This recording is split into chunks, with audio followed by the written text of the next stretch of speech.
Joining us now is Shadow Financial Secretary James Murray. Good morning to you, James. So could we get your reaction, first of all? What do you make of this budget announcement by Jeremy Hunt this week? What was really clear from what the Chancellor set out this week is that the Conservatives have no plan to get us out of the mess which has resulted from 12 years of their economic failure.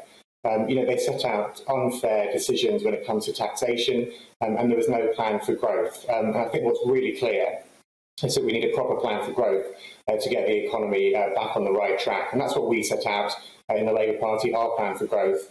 And it was totally absent from what the Conservatives set out. And so I just feel they have no plan to get us out of the mess which follows 12 years of their failure. There's an awful lot of people who might say that the Labour Party haven't got much of a plan either, because you say you set out your plan, but actually very few people know what it is. And when you are asked outright, what would you be doing instead, you give us a lot of platitudes, but you don't actually give us any facts.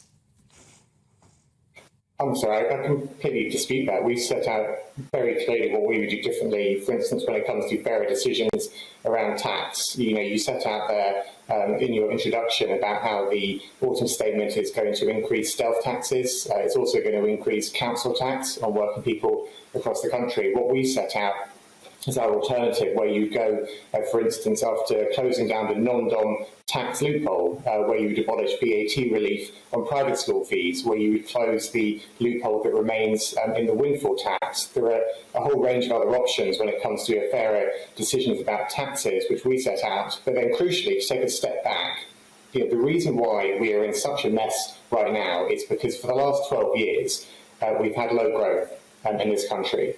Even now, we're the only G7 economy, the only major economy, which is still smaller than we were pre-COVID.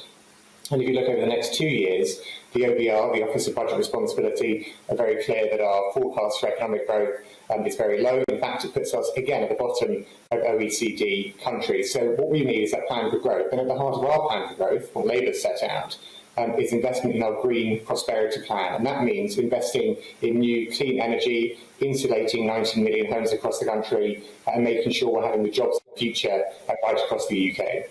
Yeah, James, I'm glad you mentioned Labour's net zero targets. Was it by 2030 you want to be net zero, which is even more ambitious than 2050 set out by the Conservative government? Now, many people are saying that's why we're in this mess. It's forcing energy prices ever higher. We're more reliant on imports, and we're resisting to our own shale, our own coal. So the kind of plans you've got lined up, how much will they cost and how will you pay for them? So by 2030, we've said that we want a zero-carbon electricity system, a zero-carbon power system. So we want to shift away from the current reliance we have on gas and fossil fuels towards an entirely renewable and nuclear-based power system by the end of this decade. And what's really important about that is several things. Firstly, it would bring down energy bills. It would also make sure that we're energy secure, energy independent, so we wouldn't have such reliance on energy from overseas. And of course, at the same time, investing in those new sources of energy, renewable and nuclear, would create jobs right across the country. So it's a plan that gets us to a better position when it comes to climate change. It's a plan that brings down energy bills for people in the long run, and it's a plan that grows the economy. So that's the kind of vision that I think we need, and that's the kind of vision, that's the kind of plan that was just completely missing from what the Chancellor said last week. What it takes to build a nuclear power station. I mean, you say, yes, there are going to be lots of jobs, but we're talking about something that's 20 years down the line. The problems are now and need to be sorted out now. In 20 years' time, things will have changed in many other aspects of our lives anyway. Well, let me tell you one thing you could do right now. We've set out as part of the green prosperity plan that I mentioned.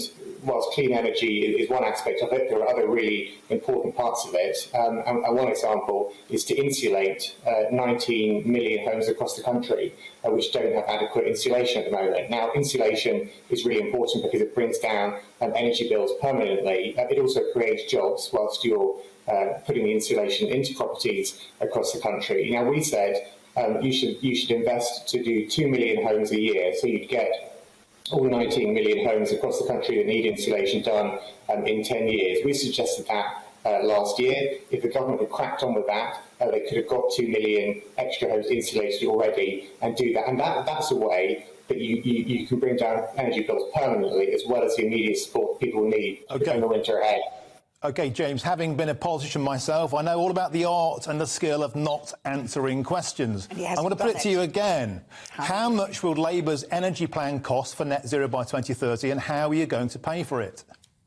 Well, sorry, let me just be clear. The 2030 target is around energy generation, so it's around power generation, making sure that that's zero carbon. You asked a direct question about how much it's going to cost.